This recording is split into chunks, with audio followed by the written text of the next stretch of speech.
Hello, everyone, and welcome back to another episode of The Big Three, the podcast where we unpack the biggest stories, insights, and shifts shaping influencer marketing and the creator economy. I'm your host, Ceci. Today's episode is a guest conversation. Joining us is Glenn Ginsburg, president of the QYOU Media, a global creator marketing and media company that works with some of the biggest brands and entertainment companies to design creator-led campaigns that reach audiences across social platforms. Glenn has spent decades working across entertainment, digital media, and branding content, with leadership roles at companies like Disney, MTV Networks, and Marvel before joining the QYOU Media. We wanted to bring Glenn on the show because he sits at a really interesting point in the creator economy, working directly with brands as they try to move creator marketing beyond experimental campaigns and into something much more embedded inside their organizations. So today's conversation is about precisely that shift, how creator marketing became core marketing infrastructure. We'll talk about how creator marketing has evolved inside brands, what started to break when companies try to scale creative programs, why amplification and distribution are becoming a bigger part of the conversation, and what the next phase of the creator economy might look like. Glenn, welcome to the Big Three. How are you today? Great, Ceci. Thanks so much for having me. Love all of your podcasts and your articles.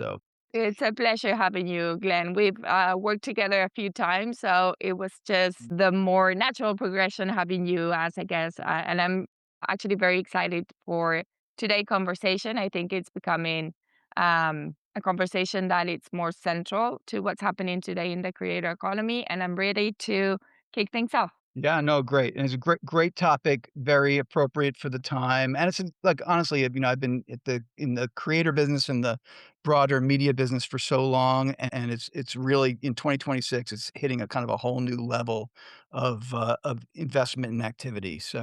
It's time. Absolutely. Glenn, before we go any deeper into today's conversation, I obviously just introduced you at a very, very high level, but I'd love to hear how you usually introduce yourself these days and what your role at QU actually looks like in practice. Yeah, sure. Again, it's Glenn Ginsburg. I'm president of Q Media. We are just past 10 years since our first campaign. Kung Fu Panda 3 back in Okay. 2016 was our first work. And we've been focused on how do we leverage social and creators to create the most impactful, effective Yeah. campaigns for our partners on social platforms. And we've been growing the business along with the growth of the industry. Yeah. Let me ask you this, Glenn, from where you sit, what's been catching your attention most in the creator economy so far this year? It's March already. I don't know how that happened. Yeah, well, I mean, look, it's kind of how you opened it up. It's really kind of we finally hit in the creator marketing space that tipping point where it has really gone from experimental phase Yeah. to full-fledged kind of enterprise level type business for a lot of the core companies out there. I was just kind of looking at some of the math and, kind of you mentioned at the top too that, my background at MTV Networks. And so I was to getting into creators, I was very much wedded in that cable television business. And at its peak, right, it was, and just on the advertising revenue side, it was about a $30 billion business. And this year for creator marketing, brands investing in creators for collaborations and amplification is projected to Yeah. be, north of 36 billion. So this is the year where that revenue or that investment shift is really becoming apparent. Absolutely. Um, and so from a mindset perspective, that's where Q is really looking is how do we prepare for all of that, scaled opportunity. Yeah. Yeah. Glenn, I want to go back to your journey because obviously we know that you've spent more than 2 decades working across different areas of media, right? From traditional entertainment and television to today's creator economy.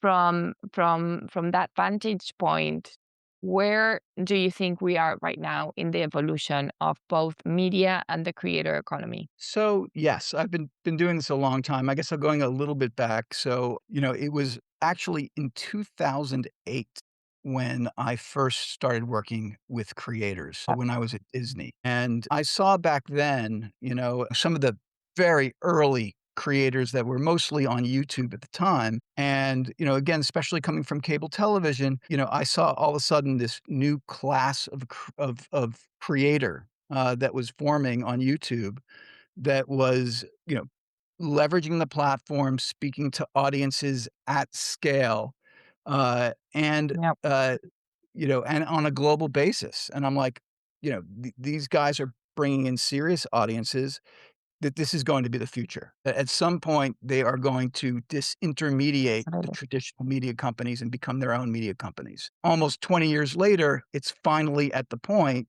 where the market has fully realized that, has really seen that creators and social is the place that audiences are aggregating at, and that creators are the best conduits for delivering Yeah. brand messages. Mm. So that's where we've seen some real growth and scale and, kind of the opportunity for both brands and companies like you. Yeah. Okay, let's stay on that idea of evolution, but focus on creator marketing inside brands. If you look back just a few years, what would you say feels meaningfully different about how brands approach creator marketing today compared again to even 3 or 4 years ago? Yeah, I mean, the amazing thing about kind of this space and creator marketing is that it doesn't just change year to year, it's almost quarter by quarter that you Yeah, see changes and evolution. But, look, for a long time, it was, despite the audiences already being there, it takes a while for the market to catch up. The market will always catch up. a The market hundred percent. will always start investing on where the audience actually is, but it takes some time. I would say that especially in the beginning, it really started from experimental budgets, right? Hey, we know this is out there. Let's, one maybe a visionary within an organization will say, hey, let's make an investment. Let's try this experiment with a set of creators. Then it moved into kind of more of a departmental, team. It might have been a offshoot of the brand team or a media Okay. team or even a PR team, and that would be kind of dedicated within the org as an offshoot of all those other efforts. Where it's really moving into now is that creator marketing is becoming more of an enterprise level function of a corporation where it is a part of every team. What is media's role, PR's role, brand's role in kind of crafting these kind of corporation wide efforts. I'll say that a big, just one note there. I'll just say kind of a big, I'd say tipping point was last year when Unilever, which is one of the biggest advertisers in the world, Absolutely. made the statement that we are now going to be putting north of 50% of their marketing budgets towards social and creators. It was really a statement that really kind of had waves throughout the industry. And we're seeing it too right now that I believe that this year, 56% of budgets, of digital marketing budgets are now going to be going towards social and creators. Yeah. And there are multiple companies that are now investing, 100 million plus into the space. Glenn, I think this is something that we discussed a few weeks ago on the conversation that we had, where I mentioned that for me, it's sort of like up until now, the industry had to prove itself or prove that it worked. But then a few things happened that, showed that the industry is here to stay. It really works. And I think that the Unilever announcement was one of those. So do you agree that that phase is over? I mean, the experimental phase and the proving the value, that phase is over. Absolutely. Yeah, it's the conversations with brands are no longer or less likely to be, "Hey, this is why," Let's try this out. and it's more how, and how do we scale Yeah. it? Right. I think I just think that there's a with I think that the trick and challenge, for a lot of these brands right now is, again, I'm just making up budgets, but if they were investing $10 million into social and creators and they're moving towards 50 million or 100 million, how can you scale it and still maintain quality and include measurement Absolutely. for it to be effective for the company? I think those are the challenges that the market is working out right now. Yeah.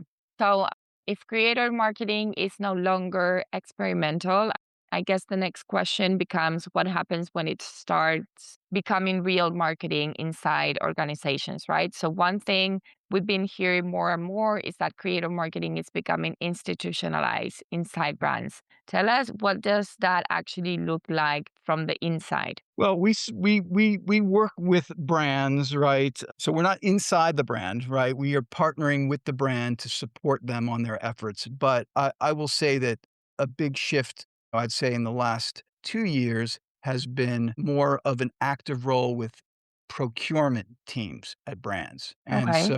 so what that means is that is the team that is really buying the scaled partnerships. So it's moving away from one-offs, like, "Hey, we're gonna do this one campaign," to, "This is the year." We are going to plan these upfront, and we are going to work with a partner like Q, to kind of map out what that looks like across all of our brands and all of our initiatives ahead of time. So they can, of course, drive maybe the most efficiencies, but also to make sure that their partner, like a Q, is resourced effectively to be able to kind of drive the impact and engagements that they're looking for. I think my next question is related to what you just mentioned. How do you think the conversations you're having with brand teams change as creator budgets? Yeah, well, I think that that becomes really then a question of, some of there's a lot of art and science, right, in creative marketing and, the procurement and kind of, as brands are becoming more and more sophisticated in the space, Yeah, it becomes a kind of a bit of you know, a media question, what is the math behind it all? How can I get it efficiently, effectively, still with impact? And so it becomes much more about, what you're gonna execute, what those executions will deliver, whether it is, and again, each brand or each campaign may have a different KPI. How absolutely. is this gonna drive awareness? How is this gonna drive sales? How is this gonna drive brand lift or increased social sentiment? And so it's really about how do we start to measure those things and predict and project those things to provide the brand with the comfort that they Yeah, need to move yeah. forward. Glenn, you also mentioned another big shift that I think we've seen lately, which is brands moving away from one-off campaign and partnerships. Tell us, when that shift happens, what do you think are the new challenges that appear for the brands? I think it's kinda maybe you just kinda going back to that scale conversation. How do you maintain the, uh Equality.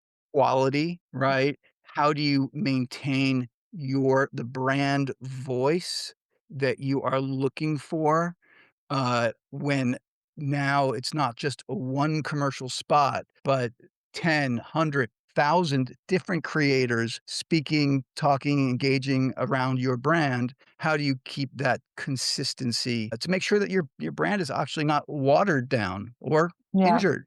There's a whole there's a whole host of new issues that kind of appear. I will just say, not to hype, Q particularly, but we've always been born on a very much of an integrated approach. So we're not just doing creators. We're doing full strategy. We're doing Yeah. full, creative, creative work to ensure that the brand and the creator are aligned. Creators, of course, identifying them, as well as media and amplification to make Amplification. sure that it's delivering the impact that and reach that the brands need. I want to go back, Glenn, to something that you just mentioned. I think it's another key word that we've been hearing since last year, probably, which is scalability. Once companies try to scale creator marketing, what do you think? Where do you think things usually start to break? So I think that there's a couple of things. I think on the positive note, right? It's I think that what we've really seen in 2026 has been a very strong, and over the last couple of years has been growing, but a shift towards media to help amplify the creator posts. Yeah. That to ensure that these campaigns and these efforts are reaching the target audience. So I think that's helping to mitigate some of the challenges. But I'd say that the challenge again that is continues is that when you start trusting your brand with thousands of hundreds of thousands of creators, how do you keep that consistency and ensure that the brand messaging is aligned and strong? Okay. I'd say a Q approach, has been more, let's work with fewer, potentially bigger creators or, really leverage media and amplification to still have that quality control over the creators and the messaging and the media to ensure that it's without necessarily going and saying, "Hey, we're gonna hire 500 creators who are all gonna have slightly different messages, over, a short period of time." We found that way to be very effective with brands who are their brands are very valuable. Their IP, they've been building it for Yeah. years, and we make sure that that content that we have with our partners is elevated, brand aligned, and still authentic to their audiences. And I'll Um, just add one other thing too, is that the other important shift, and we kind of made an announcement about a week and a half ago, is Q's launched a new division called Q Amplify, yeah. which is our media buying team. We've been doing it all along, but it's definitely reached a tipping point where our partners have really recognized the importance of it, significantly investing more of the media investment to amplify and target their audiences. And, it's interesting too, is that just kind of an indicator that, at least that it's become such a big part of Q's business, is that we were just now recently badged by TikTok for being one of their I saw key that. Yeah. media partners. Yeah. So it's definitely a growing important part of the business. Yeah. And I do have a few questions about amplification, but before we go there, I wanna ask you. Obviously, you are in conversations with brands very frequently. I'm curious about what are the main concerns, the main challenges they're facing, or what are they coming to you the most with these days? Yeah, I know. I think that one of the things that the market is trying to figure out, is probably the measurement aspect of it, and they really wanna understand where their investment's going. I think that they Absolutely, especially with bigger budgets, right? Yeah, well, I mean, I think that again, as we said earlier, the recognition that creator marketing is effective, that delivers amazing results. They want people talking about their brand, and Yeah. it's not necessarily the traditional, 30-second spot. But they also kind of, I'm generalizing, but see the market is a little bit still the wild, wild west, right? You've got their traditional agencies, they've got companies like Q that are supporting very specific types of efforts.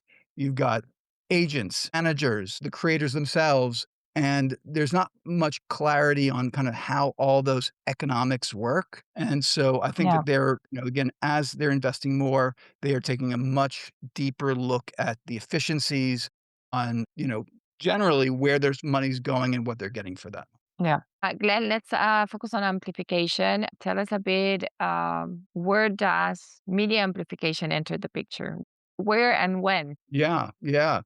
So, so I think that, again, the great thing about media is that there's the media practice has been is very sophisticated overall, right? And media principles have been a part of brand marketing for a long time, and it's definitely now being applied more to creator marketing than ever before. Yeah. Early on too, like a brand may come up with a budget. Say, we're trying to reach, whatever the demographic break is. We're trying to reach men 18 to 34 who like XYZ. And here's 100,000 or 500,000 or whatever the budget level is.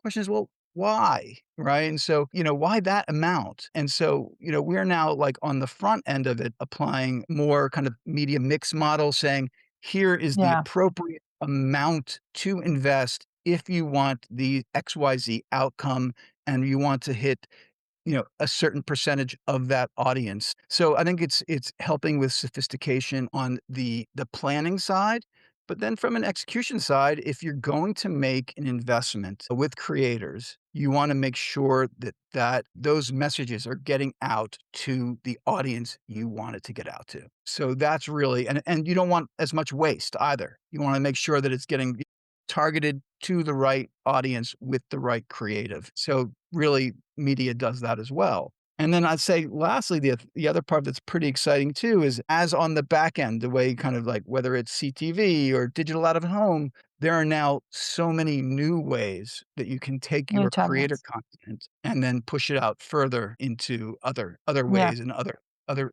places and spaces that people are consuming content. Yeah.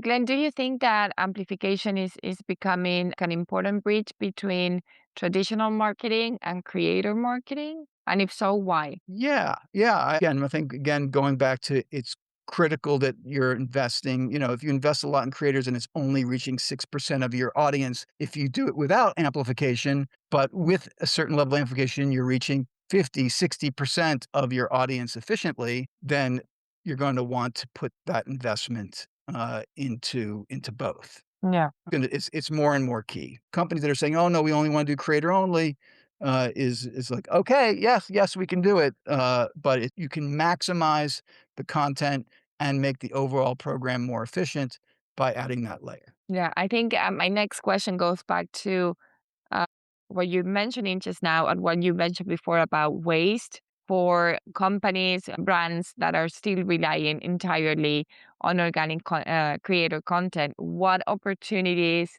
are they leaving on the table? By not Not leverage amplification. Yeah. Yeah, I mean, again, you're kind of at the whims of the algorithms, and the platforms and predictability. It's at the end of the day, and something that is really critical, whether you're amplifying or not, is that the content's got to be great. I mean, that's if you end up with great content with the creators, it's the right creator with the right content format. It's going to do okay organically, but the interesting thing is that it even does better when it's ad served, if people actually like and want to see that content. So a very important focus for Q in particular, and a bit unique, I think other companies are catching up to us though, is that we've got a creative or studio layer within our org that really partners between, it's kind of a creative layer between the brand and the creator to ensure that the content is Yeah.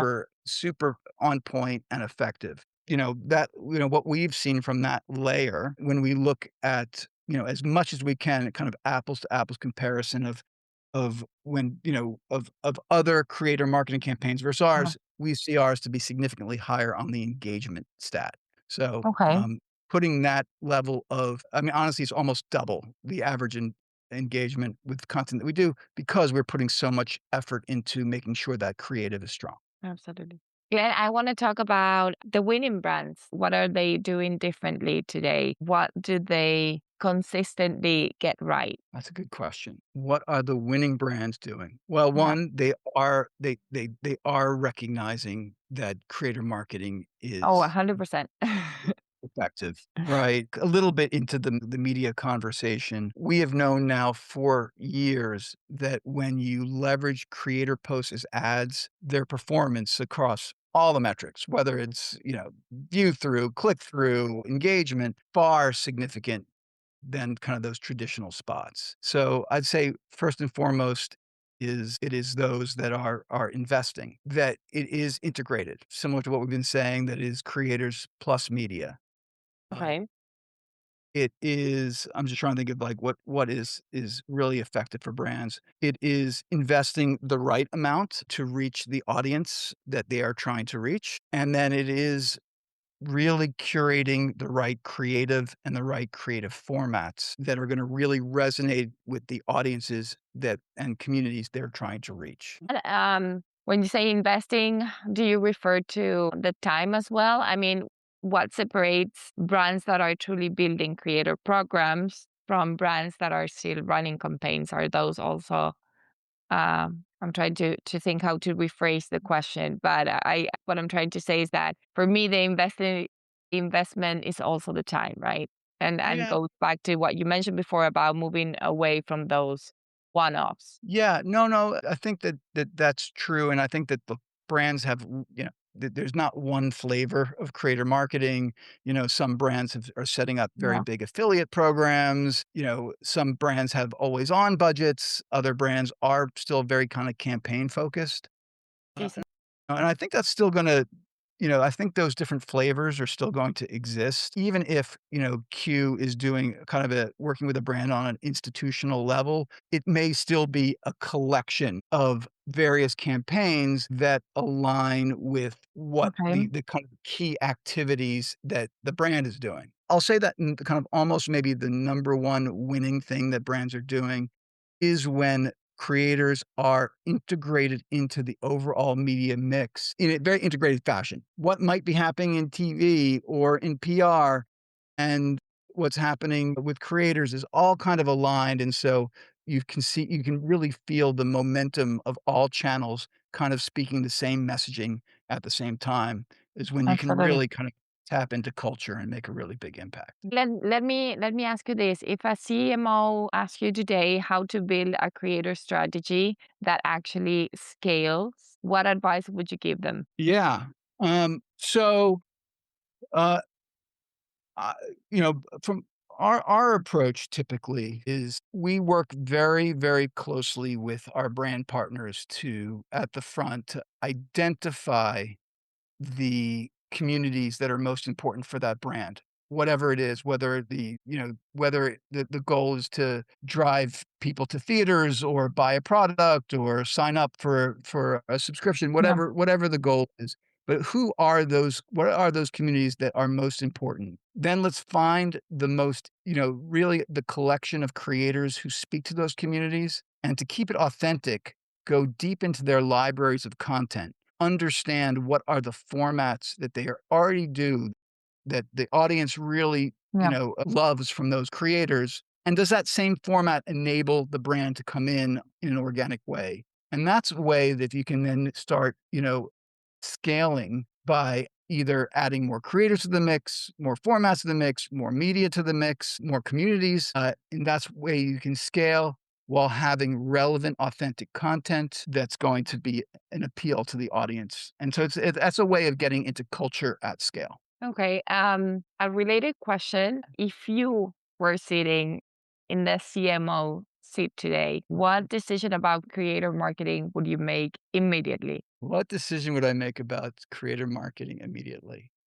I mean, again, that it becomes an appropriate part of the media mix and that integrate it? yeah, so all of the things that we're talking about, that it's integrated throughout the organization, that it's aligned, that it's properly invested, that you've got good partners that are gonna execute effectively. Because I just like in any other medium or method, you really need to do excellent work.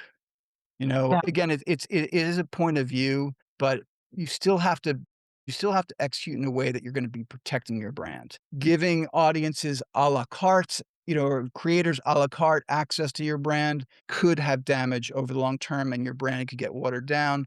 Creating a Yeah. methodology where your message is intact while still producing authentic partnerships and content with creators is going to drive really strong impact. Yeah. Glenn, finally, last question. As we move deeper into this next phase of the creator economy, what do you think the industry, more broadly, not just the brands, the industry as a whole, still needs to figure out? Good question. Let me think about that for a second. It's a loaded question. Yeah, I mean, look, a couple things because it is figuring it out.